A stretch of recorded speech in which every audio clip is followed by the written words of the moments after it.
Assalamualaikum warahmatullahi wabarakatuh semua. Saya Denatri Wahyuni. Di sini saya ingin membawakan Brapos, Bastraja Podcast. Saya di sini sudah bersama Aibtu Suwito SH, Kotim Regu A, Unit Lantas Kramat Jati. Benar Bapak? Alhamdulillah. Selamat sore. Selamat sore. Bagaimana kabarnya Bapak? Apakah baik? Alhamdulillah sehat. Alhamdulillah sehat ya Pak. Ya. Di sini izin saya ingin ngobrol-ngobrol santai nih Pak hari ini sama Bapak. Oke, yang pertama saya ingin bertanya tugas dan tanggung jawab Bapak nih Pak. Tugas dan tanggung jawab Bapak tadi tuh panjang banget ya, unit A kayak gitu, bisa dijelaskan sedikit gak Pak? Baik, nama saya Suwito, pangkat Aibtu, ditugaskan di unit Lantas Polsek Kramat Jati sebagai ketua tim Regu A. Anggotanya ada 5. Unit Lantas Kramat Jati dibagi menjadi 2 regu, yaitu regu pagi antara jam 5.30 sampai dengan jam 14. Kemudian regu sorenya mengaplos antara jam 14.00 sampai 22.00. Jadi regunya itu dibagi menjadi 2, regu A dan regu B untuk pagi dan nanti shift berikutnya ya Pak. Ya. Nah, kita kan sudah sering mendengar Polantas, polisi lalu lintas. Polisi lalu lintas tuh untuk orang-orang awam tuh apa sih Pak polisi lalu lintas itu? Dan kira-kira tugasnya tuh ngapain aja sih Pak? Baik, jadi di kepolisian ini dibagi menjadi beberapa fungsi. Antara lain yaitu polisi lalu lintas, yaitu fungsi lalu lintas, kemudian fungsi intelijen atau intel, kemudian fungsi reserse, kemudian fungsi binmas, dan satu lagi fungsi samapta. Merupakan fungsi samapta itu dia dari Sabara.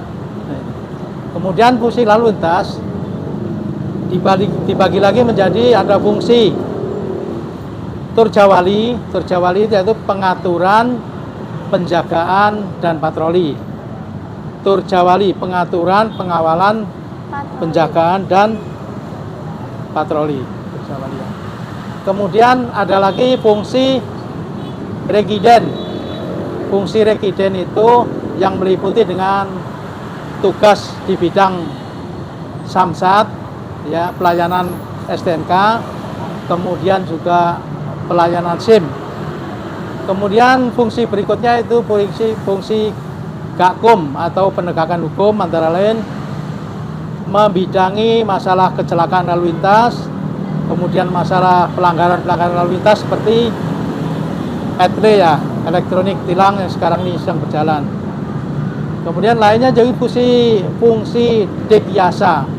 Dekyasa itu adalah pendidikan dan rekayasa, antara lain membidangi masalah termasuk Polsanak, ya kan, polisi sahabat anak. Juga kita mengadakan kunjungan ke sekolah, mengadakan penyuluhan di sekolah-sekolah, juga penyuluhan di pul pengemudi angkutan umum, ya gitu. Itu dalam rangka mengadakan pendidikan lalu lintas, ya, memberikan pengarahan pendidikan dan penerangan tentang lalu lintas kepada baik sekolahan, baik komunitas termasuk pengemudi kendaraan angkutan umum. Itu bidang Gakumnya. Itu antara lain tugas dan fungsi lalu lintas. Jadi polisi lalu lintas itu ternyata sangat luas loh guys. Jadi nggak cuman yang kita lihat di jalanan aja gitu, ngatur-ngatur lalu lintas, ternyata juga sangat luas ya Pak ya. Lalu kira-kira ada perbedaan yang khusus nggak sih Pak antara polisi lalu lintas dengan polisi-polisi yang lain? Kalau polisi lalu lintas, yang jelas dia bertugas di lingkup bagian lalu lintas, ya. Tapi kalau polisi fungsi lain, misalnya samapta, dia merupakan fungsi kepolisian secara umum. Artinya dia juga bisa menangani lalu lintas, juga menangani tindak pidana. Yang jelas Samapta adalah atau termasuk Sabara fungsi kepolisian secara umum. Artinya penanganan pertama, kemudian baru diserahkan ke fungsi yang berkompeten. Misalnya Samapta menangkap copet, itu dalam tahap pertama. Kemudian nanti berikutnya untuk ke jenjang penyidikannya diserahkan ke serse, begitu juga. Begitu juga misalnya Samapta polisi umum menemukan kecelakaan lalu lintas, maka mereka berfungsi sebagai polisi lalu lintas sementara. Setelah ditangani di tingkat pertama, kemudian dilanjutkan lagi ke fungsi yang berkompeten, yaitu polisi lalu lintas gitu. Baik, keren banget tuh guys. Nah, untuk kakak-kakak di luar sana nih Pak, yang mau jadi polisi lalu lintas kayak Bapak ya, kayak kira-kira apa aja sih yang perlu disiapin nih Kak dari sekarang untuk menjadi polisi lalu lintas? Nah, jadi kalau ingin menjadi polisi lalu lintas, maka harus masuk polisi umum dulu. Ya, mereka ikuti seleksi, kemudian lulus terpilih, melaksanakan pendidikan secara umum, kemudian setelah itu baru ditempatkan di fungsi khusus dengan melaksanakan kejuruan fungsi khusus lalu lintas selama 3 bulan. Nah, setelah itu baru bisa ditempatkan di fungsi lalu lintas sebagaimana mestinya. Jadi nggak bisa langsung ya Pak, langsung masuk ke polisi lalu lintas gitu ya, nggak bisa? Nggak ya? bisa, harus melalui pendidikan polisi umum dulu. Semuanya harus ke umum dulu, baru nanti ditempatkan ke polisi lalu lintas. Baru dididik lagi kejuruan selama 3 bulan, yaitu kejuruan fungsi lalu lintas khususnya gitu. Buat fisik nih Pak, kayak perlu nggak sih kayak kita olahraga yang rutin atau makan makanan yang cukup gitu Pak? Iya.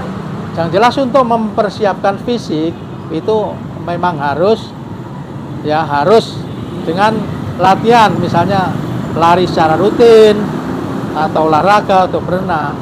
Karena kalau sudah masuk di pendidikan kepolisian, di pendidikan polisian itu yang jelas memerlukan tenaga yang prima ya. Nanti apabila sudah mengikuti pendidikan dinyatakan sakit, maka tidak bisa melanjutkan lagi. Ada ketentuan, ada hitung-hitungannya. Misalnya sakit berapa jam berturut-turut tidak bisa mengikuti pendidikan, maka dinyatakan gagal. Nah, tuh kakak-kakak yang ingin nantinya masuk ke Polantas perlu ya disiapkan seperti yang disebutkan oleh Bapak tadi. Nah, sekarang kan lagi bulan Ramadan nih Pak. Untuk Polantas sendiri ada nggak sih tugas-tugas khusus yang dilakukan saat Ramadan? Yang jelas ada, namanya juga di bulan Ramadan ini. Jadi fokusnya adalah mengenai bagaimana kita mengamankan para masyarakat yang sedang melaksanakan ibadah Ramadan. Ini di sini ditekankan bahwa setiap malam kita diberikan tugas rutin, yaitu antisipasi terhadap sahur on the road. Ya, itu sekarang tidak diperbolehkan melaksanakan sahur on the road, ya, karena berpotensi untuk terjadi keributan. Kemudian ya antisipasi juga terjadinya balap liar. Di bulan-bulan Ramadan ini memang biasanya terjadi balap liar juga untuk makanya pada malam hari kegiatannya adalah kegiatan yang ditingkatkan gitu dari pimpinan perintahnya gitu. Nah begitu ya guys.